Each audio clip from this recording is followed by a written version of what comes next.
Episode 140. And she came to me in the hospital and said, my number one fear came true. And that is, I now have a business I know nothing about.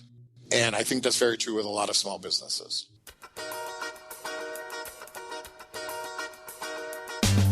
Welcome, aftermarketers, to On Point from Remarkable Results Radio and a special interview from an auto care industry professional. On Point. Hello, aftermarketers throughout North America and around the world. Carm Capriato here, and welcome to episode 140 of the Remarkable Results Radio podcast with Maylan Newton from ESI. Yes, it is Maylan's second appearance and a very special one. I'll explain in a minute. This episode is brought to you by Federal Mogul Motor Parts with brands like Moog, Felpro, Wagner Brake, Champion, Seal Power, FP Diesel, and more. They're the parts techs trust. Find out more at fmmotorparts.com. You know, it's great to have an engaged listener, and I love doing these interviews for you. I take each interview with a special focus to be sure the story gets told. I know for me, and I hope for you, that you get our guests' insights, stories, and experience that will trigger ideas, actions, or even affirmations within you. And that is what the podcast experience is all about. Why is it worthwhile for you to journey with me and my guest? Well, when you distill it down, every guest is telling a story. And today's interview is storytelling at its best. You've heard Maylan Newton from Educational Seminars Institute before in episode 108. And we learned in that episode of a life-changing incident in Maylan's life. He pulled through, and now he tells you the rest of the story of that catastrophic event. As a result of this accident, Maylan takes a strong and powerful message out to his clients and seminar guests. He calls a seminar, "It happens, but will your business survive it?" This is a very powerful story that is a must-hear for everyone. If you are moved by this story, please pay it forward with a friend or a peer. Maylan shares some very powerful moments and hopes to influence people to change the way they look at their value to their business. Now I ask you to get out a yellow pad and start writing everything down that comes to mind as Maylan talks to you. You may, just may, have a new blueprint for your life going forward. Now please listen intently to Maylan Newton. Here we go. A warm welcome to Maylan Newton from ESI, Educational Seminars Institute in Simi Valley, California. Good morning. Good morning, Carm. Thanks for having me back. Hey, are you kidding me? This may not be the last time. Remember that, okay? Well, I aspire to be on your show more than Greg Buckley. That's going to be hard. I know. But, you know, a man's got a dream. That's going to be hard. Simi Valley, I've enjoyed some great Cabernets from Simi Valley. Am I right? I think we do have some wine stuff going on around here, but I've lived here in this area since 1962, so it's changed so much. It's a wonderful place to live. Well, great. And, you know, you and I spoke 2-3 weeks ago, and I said, hey, we've got to do this second episode, and I'd like to talk about it. And I've heard you talk in the past about the accident that you had over a year ago now, just slightly over a year ago, that changed your life, changed your world, and that it motivated you to write a seminar, to get the message and the word out to the industry. And I wrote this down, the Catastrophic Failure of Me. And we both agreed that that could be one heck of a launch point for you and I just to have a great conversation. What did you mean by that? Well, I'm like most small businesses. The owner, the front person, is the business. And what happens when that person isn't there anymore?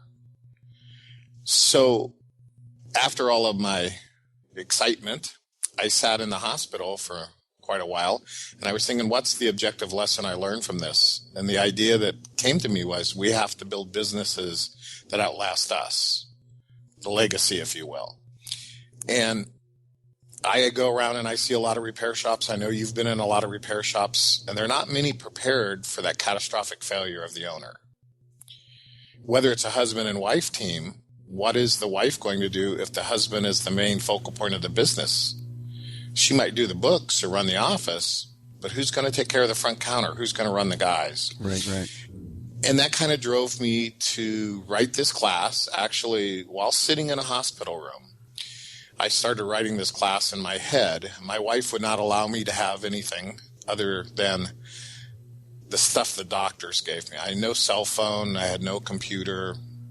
Most of the time, I had no pen and paper. So I wrote this in my head and tried to find out what the lesson was that God was trying to teach me by knocking me off my motorcycle, and what's the mission I'm supposed to be on, because, and I'm sure we'll get to this, the outcome wasn't very good in the beginning. Yeah. And she said to you, God didn't take away your gift.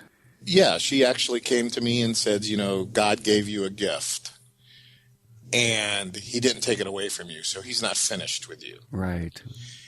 And I took that to heart. I'm a true believer in the idea that things happen for a reason. And as I tell people now, crashing my motorcycle saved my life. How's that? Had I not crashed my motorcycle, and what happened to me subsequently after the motorcycle accident would have happened at home, I wouldn't have survived. So you're out now sending a message to all your peers, to everyone who works in the industry, that you need to create and run a perpetual business that survives you, and you need to be better at what you do, because you have to prepare for if this ever happens to you. And if it doesn't, something as life-changing has happened to you, and if it doesn't, then everything will be better for that. Absolutely. And here's the thing. I don't think it's if it ever happens, it's when it happens. Because it's not necessarily a catastrophic failure of me as the owner. But imagine this. You have a business and your spouse gets sick, and you now have to leave that business to care for your spouse. What happens to the business and all the things that business provides? It's kind of, in some ways, it's kind of selfish to only think about us. What if it's your child? Got it. What if it's other family members where you're responsible or need to help them? So I think the real lesson I learned here is we have to prepare ourselves, because it will happen. We hope it doesn't happen the way it did to me, but things do happen to us all the time, and we need to be prepared for that. I'm talking with Jonathan Cicchelli, a technical product specialist with Federal Mogul Motor Parts. Now, you're visiting shops every day, so when you put product in the hands of the technicians and service advisors, what are they saying? Going back to Federal Mogul's long-term presence in the industry, they already know the product, and some of them we don't have to say much about. It's the newer product, the latest innovations that we come out with that just blow people away. So, Jonathan, you take that brand new OEX pad and you put it into the hands of a technician. What happens? They look at it and are kind of speechless for a couple seconds, and they just can't deny that it's an awesome-looking product, and they can't deny that it's going to work fantastic on their vehicles. Now, another phenomenal product line that is just one of the most iconic brands in the entire industry is Moog. Now, there's a lot going on with Moog. The newest thing with Moog is going to be, I think, the most important thing to the shops is a newer design ball joint that we created, and that was off of technicians' responses to a boot design. That's that compression-loaded ball joint with the pre-installed integral dust boot? Absolutely. And as soon as I pull that out of a box and show a technician or a shop owner, they just were like, this is amazing. So, Jonathan, would you say that you're a champion for Federal Mogul Motor Parts and all the premium products? Absolutely. And a champion for all the training? I'm very big on training. I've always been in training since I've been in the professional field. So just to come back and support on the other end has just been an awesome experience. Federal Mogul Motor Parts' Garage Gurus is your go-to source for the vehicle training, technology, and answers you need to keep your next job on track. On-site, online, or on demand, the Gurus are here to help keep your business and your career on the road to success. Visit fmgarageguru.com. So you had this catastrophic event. You wrote a seminar have you given it yet? I've given it 4 or 5 times, pretty much all over the United States, to small groups and large groups. And a very the only way I can put it, it's a pretty humbling response I get from the people that sit in the class. So give me some reaction. Well, I did it in the Midwest for a rather large group of people, and I had 3 of the ladies in the room come to me and tell me, the next time you do this class, you better have some tissues on the table, because it's a very emotional thing.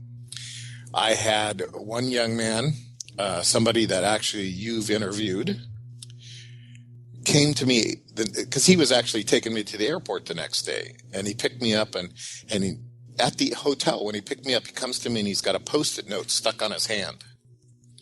And he says, I was up all last night. I didn't sleep last night because of what you said. And me being up all night resulted in these notes on this Post-it note here.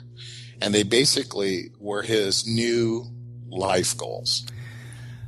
I think he would have no problem if we mentioned his name. You know who I'm talking about. Joe Seifert. Yes, sir. Episode 50. A great guy. One of the Napa ASE Techs of the Year. Episode 50. Joe's done a couple of episodes with me, and he's a great guy. And I can see, knowing Joe, how he could take this to heart and the impact that you could have on the people that were in that room. Wow. And it's very interesting, and I'll share a couple things with you, if you don't mind, that a lot of people don't know about me. I actually got my start in public speaking when I was in high school. And it wasn't I set out to be a public speaker. I was asked at our local church that my mother attended to be the youth pastor. And so every Sunday night throughout the summers, and my 15, 16, 17-year-old years, I was the youth pastor. I gave a sermon every Sunday night. And that was really my start to public speaking. Wow. And never thought anything else about it until the accident. And my wife comes to me and she talks about being given this gift of talking to almost any group of people without being afraid. Mm-hmm. I'm always nervous, but never afraid. Right. That he didn't take this gift away from me. And there were some times in the hospital that I had some very blunt conversations with, I refer to him as the big guy upstairs, the big guy. Sure. And in a true salesman fashion, I actually had a 12-hour conversation with him where I negotiated with him. And this 12 hours took place overnight. I wasn't sleeping at all. I actually slept sitting up because of the broken bones and such. I couldn't get comfortable. And I had this 12-hour conversation with him, and I said, look, I get it. There's a purpose for me to be here.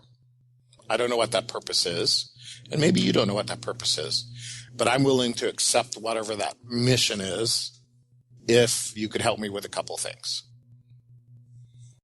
And the 3 things that I asked for, I said, the very first thing I'm going to ask you to do is, one of the gentlemen that was on the ride with me, a gentleman named Dave Allen, a longtime friend of mine.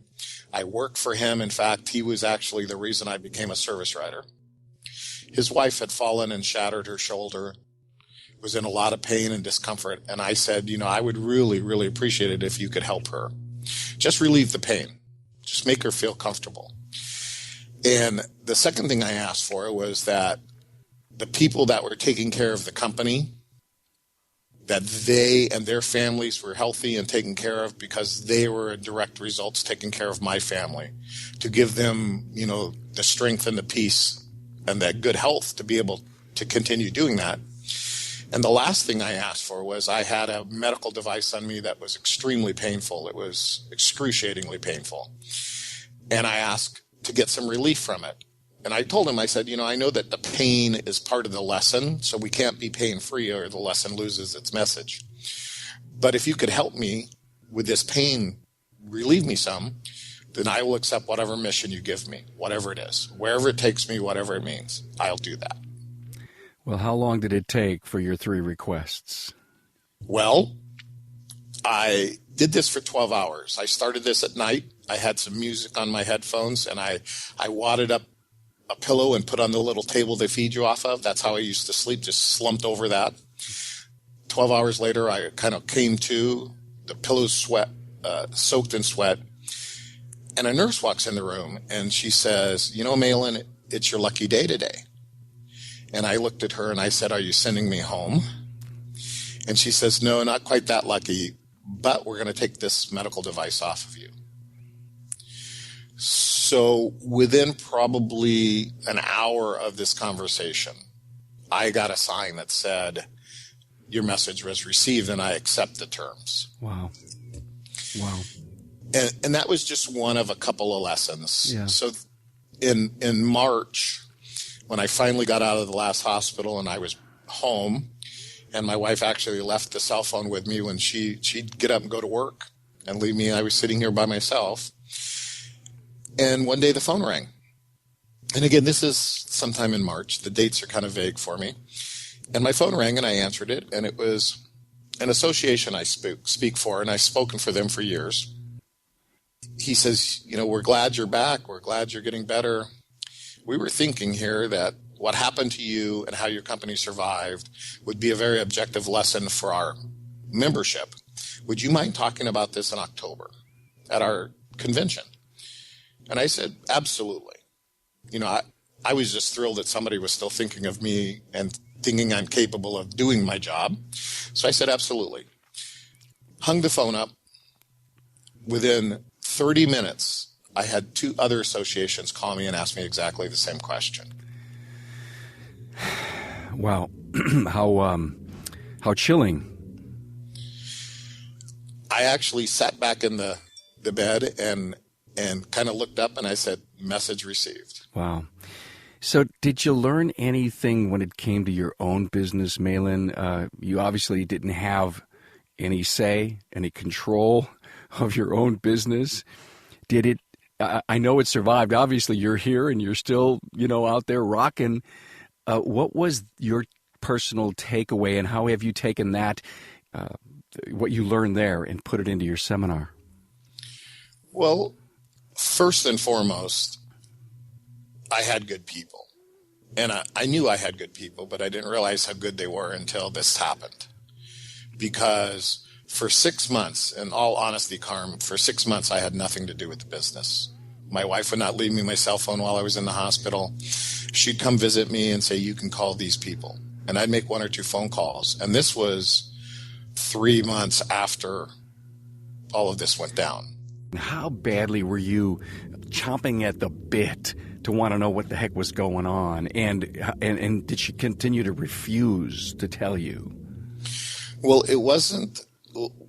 It's kind of a difficult question, because from the actual day of the accident until, which was December 30th, until sometime in January, I have no recollection of anything. See. Okay.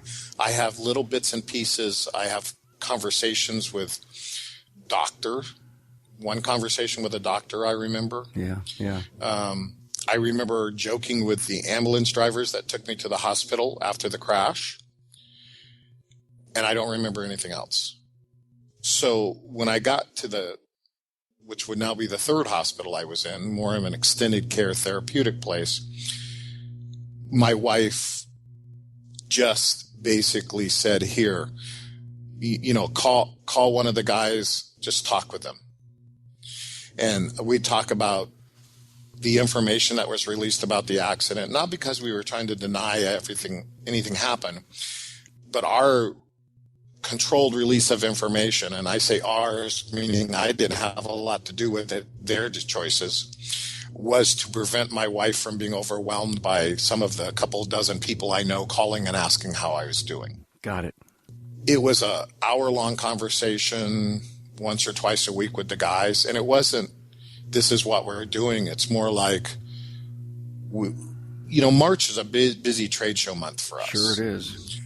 And my concern was both myself and Bill Haas, who works for us and speaks for us, commit to many events in March, because that seems to be our trade show month. We did not miss a single event. Bill spoke at all of his events. He spoke at all of mine. Took my place. And the one that he couldn't, because we were actually speaking against each other at the same event at the same time, we hired a young man who came in and just did an exceptional job. He taught a class that he never wrote, that I spent an hour on the phone with him talking about how I present the class, and he did a killer job. I mean, it just knocked it out of the park. Maylan, are you a kind of person who prides himself in being in control? Well, I don't think you can own a business today without being a bit of a control freak. All right.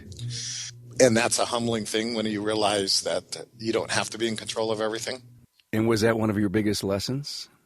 It was. I tried not to be a control freak before. Uh-huh. It's kind of hard for me to control everything that happens when you have 4 or 5 people talking to dozens of clients and speaking engagements. I trusted them to do what they were supposed to do, to commit and make the deadlines they did.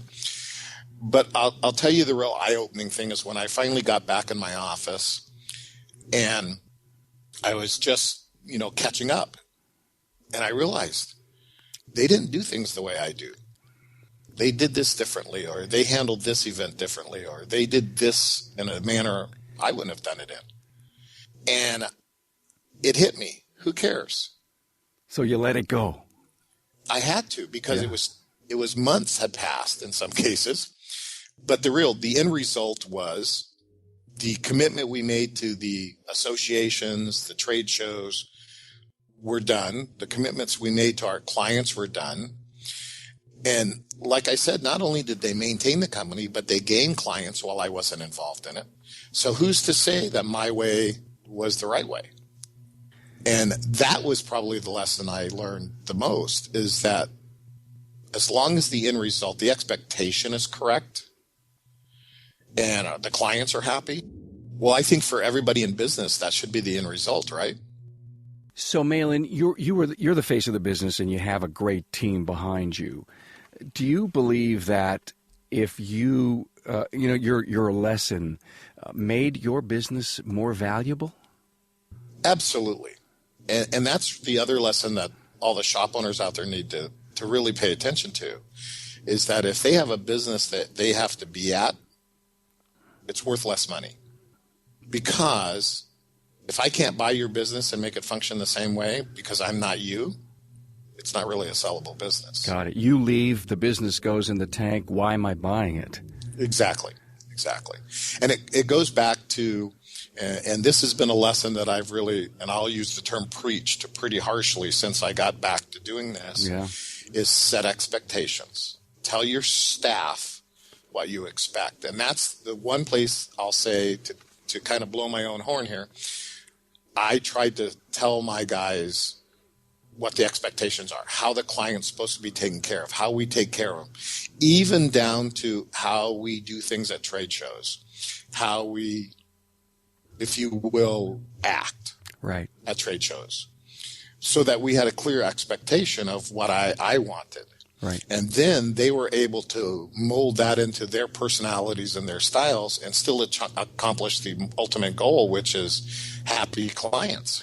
Yeah, but it's still good to be sure that your corporate face to the public is there. But were you like micromanaging every aspect of it? No. Okay. To be honest with you, from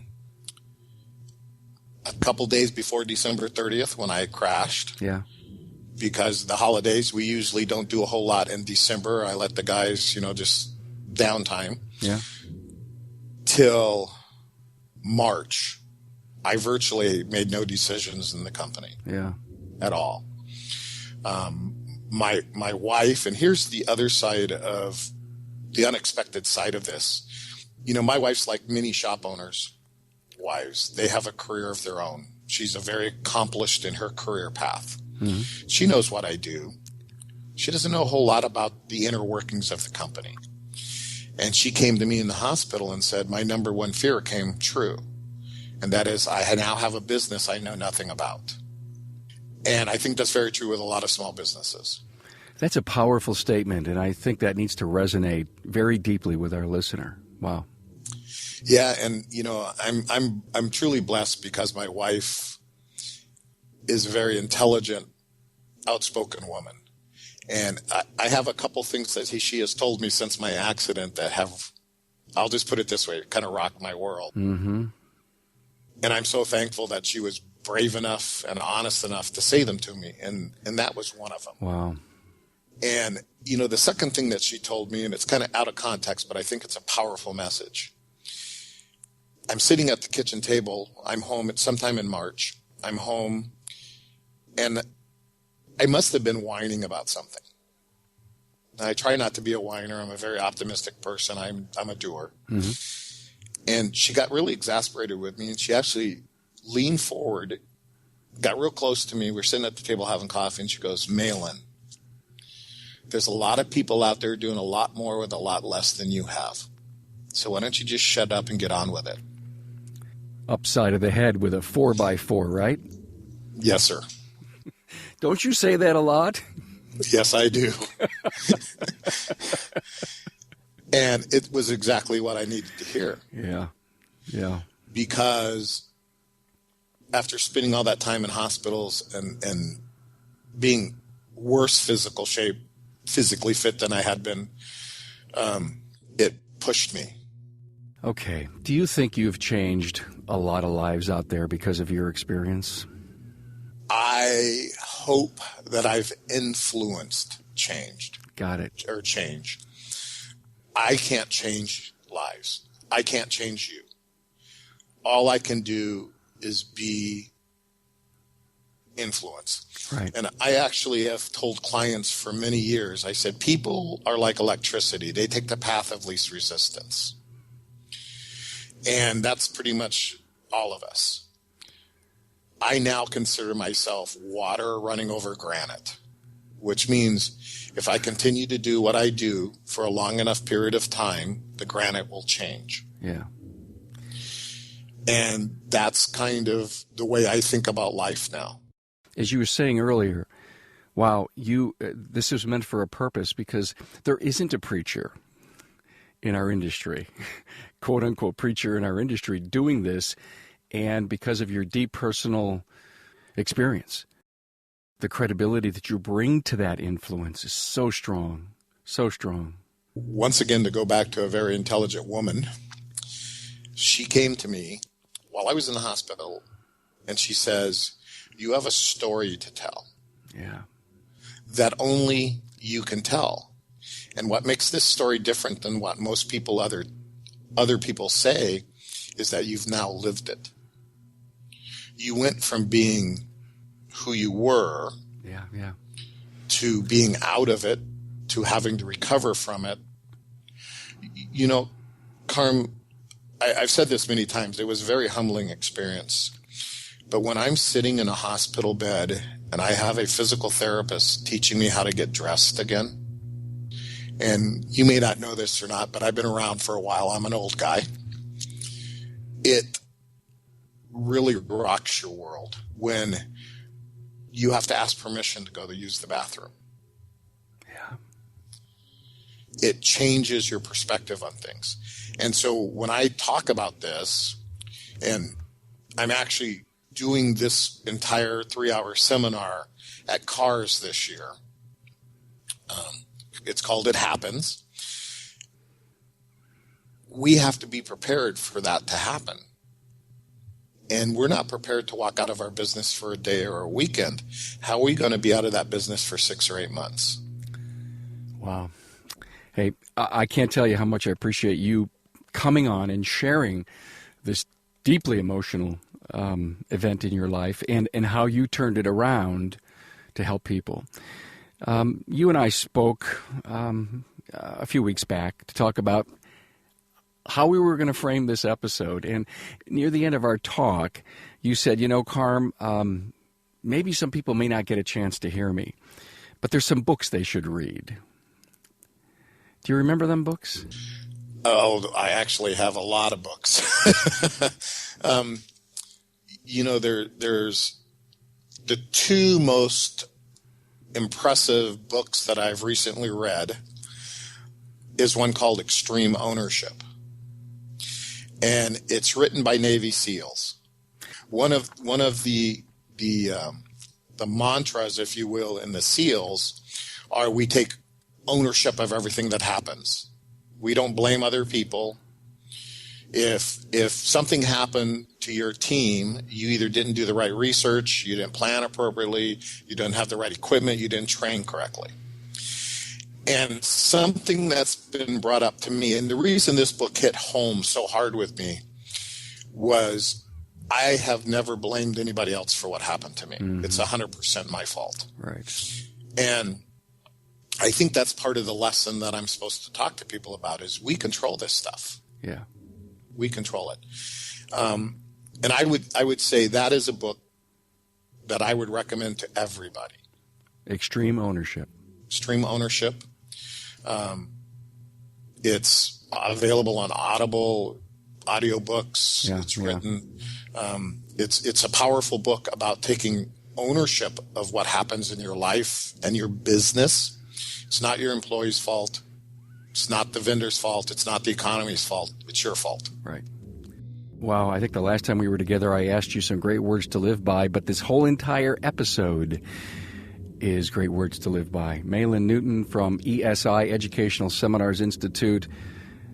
Wow, what a story of survivorship as a result of your accident. And now you're out preaching why it's so important to have a great plan of running a perpetual business. Hey, man, thanks so much. I appreciate the opportunity to talk with you and your listeners. You have a great following, and I highly respect what you're doing. And I appreciate the opportunity just to tell my story because, you know, between you and I, maybe we both can change one more person's lives. Yeah, that's great. Now, if you want to catch up to Greg Buckley, we'll talk. We'll get up. I'll see you at Cars, okay? Excellent. And we'll talk about Maylan Newton 3. Okay. Thank you, man. I appreciate your time, Carm. Thank you so much. Hey, guys and gals, thanks so much for listening. Like I explained in the preamble, this was a big and powerful episode. Now, find additional show notes on Maylan Newton from ESI, bio information, and a link to his company. Find them exclusively on the show notes episodes page on Remarkable Results Radio. How can you quickly find the show notes, you ask? Good question.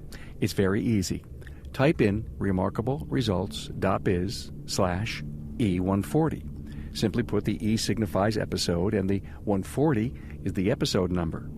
It's easy to find every show notes for every episode. Just enter a slash at the end of my URL, an E, and then the episode number. Hey, you are an important reason I bring you these interviews so you can profit from the wisdom found in each episode. Hey, so help spread the word. Pay it forward. And I'm so grateful for your support. Thanks for being on board to listen and learn from another inspiring aftermarket professional. Until next time.